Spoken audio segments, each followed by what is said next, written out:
اللہ تعالیٰ سورہ حدید پارہ نمبر 27 آیت نمبر 18 اور 19 میں ارشاد فرماتا ہے، بسم اللہ الرحمن الرحیم، صدقہ دینے والے مرد اور عورتیں اور جو اللہ کو خلوص کے ساتھ قرض دے رہے ہیں، ان کے لیے یہ بڑھایا جائے گا اور ان کے لیے پسندیدہ اجر و ثواب ہے۔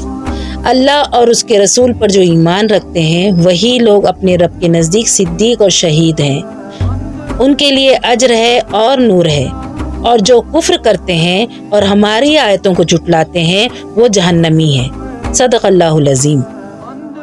اس سورہ کی آیت مبارکہ میں اللہ ان لوگوں کا اجر بیان کر رہا ہے جو صدقہ دینے والے مرد اور عورت ہیں اور شہداء ہیں جو اللہ کی راہ میں قتل ہوئے۔ سب سے پہلے صدقہ دینے والوں کا اللہ اجر بیان کرتا ہے کہ جو لوگ اپنے حلال مال میں سے اللہ کی راہ میں خرچ کرتے ہیں، لوگوں کی ضرورتوں کو پورا کرتے ہیں، ان کا ثواب اللہ انہیں بڑھا چڑھا کر دے گا، 10 گنا سے لے کے 700 گنا تک بڑھائے گا۔ یہ تو نیت کی بات ہے، جس کی جیسی نیت ہوگی اللہ اسے اسی کی نیت کے حساب سے اجر دے گا، کیونکہ اعمال کا دار و مدار نیتوں پر ہے۔ ویسے بھی انسان جب ہی خرچ کرتا ہے اللہ کی راہ میں جب وہ اللہ پہ بھروسہ کرے اور اللہ کے رسول پر بھروسہ کرے، یہی تو ایمان ہے۔ یہ بہت بڑی صفت ہے جس کا اجر بھی اللہ نے بہت بڑا رکھا ہے۔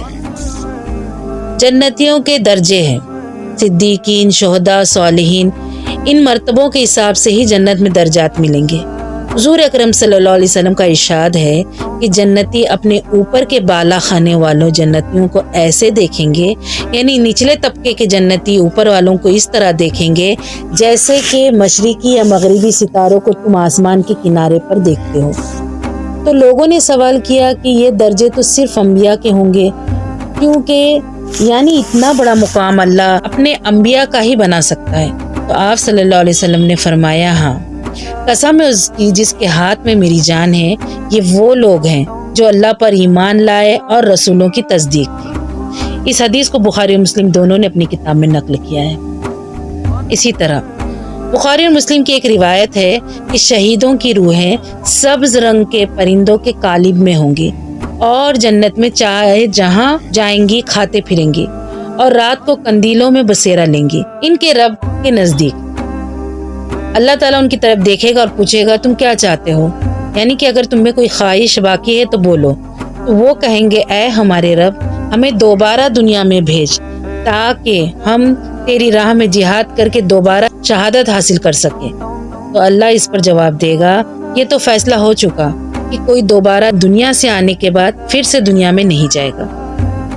پھر اللہ انہیں اجر اور نور عطا فرمائے گا، جو نور ان کے سامنے ہوگا اور ان کے اعمال کے مطابق ہوگا، یعنی جیسے انسان کے اعمال ہوگے وہی حساب سے ان کا نور ہوگا۔ اس سے پتہ چلا کہ شہیدوں کی بھی درجے بندی ہوں گی۔ مسند احمد کی حدیث ہے کہ شہیدوں کو 4 درجوں میں بانٹا جائے گا، یعنی شہیدوں کی 4 قسمیں ہیں، کیونکہ اللہ کسی کے ساتھ ناانصافی نہیں کرتا، وہ قسط کی بات کرتا ہے۔ یہاں تک کہ شہید کا بھی کتنا مرتبہ ہے اس کے اعمال کے حساب سے ہی بنایا جائے گا، یعنی وہ کس مرتبے پہ جائے گا، کس مرتبے پہ پہنچے گا، اس کے اعمال کے حساب سے ہوگا۔ وہاں سب کے ایک درجے نہیں ہوں گے، بلکہ انہیں بھی 4 درجوں میں بانٹا جائے گا۔ پہلا درجہ اس مومن کا ہوگا جو اللہ کے دشمن سے بھیڑ گیا اور لڑتا رہا یہاں تک کہ ٹکڑے ٹکڑے ہو گیا۔ اس کا مرتبہ اور درجہ اتنا اونچا ہے کہ اہل معیشت اس طرح سر اٹھا کر اسے دیکھیں گے۔ یہ فرماتے ہوئے آپ صلی اللہ علیہ وسلم نے اپنا سر مبارک بلند کیا کہ آپ صلی اللہ علیہ وسلم کی ٹوپی نیچے گر گئی۔ اور اس حدیث کے راوی حضرت عمر رضی اللہ تعالیٰ عنہ نے بھی جب اس حدیث کو بیان کیا، بتاتے وقت ان کی بھی ٹوپی نیچے گر گئی۔ دوسرے درجے کا وہ شہید وہ ایمان والا بندہ ہے جو جہاد کے لیے نکلا مگر دل میں جرأت کم ہے، ہمت کم ہے، لیکن کہیں سے تیر آ کر لگا اور وہ شہید ہو گیا۔ یہ دوسرے درجے کا شہید ہے۔ اب آئیے ہم تیسرے درجے کا جنتی شہید جانیں۔ یہ وہ ہوگا جس کے بھلے ہی برے اعمال تھے لیکن رب نے اسے پسند کر لیا، میدان جنگ میں وہ کفار کے ہاتھوں شہید ہو گیا۔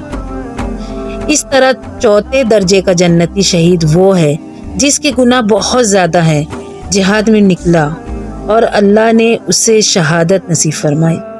تو اس طرح جیسے جس کے اعمال اس حساب سے درجات ہوں گے۔ ماشاء اللہ ہم نے اس حدیث کے ذریعے شہیدوں کی درجہ بندی کو جانا۔ اگر آپ کو ہماری اس ویڈیو سے کچھ بھی نیا جاننے کو ملا ہوگا تو ہماری ویڈیو کو لائک کریے اور چینل کو سبسکرائب کریے۔ وآخر دعوانا الحمدللہ رب العالمین۔ السلام علیکم ورحمۃ اللہ وبرکاتہ۔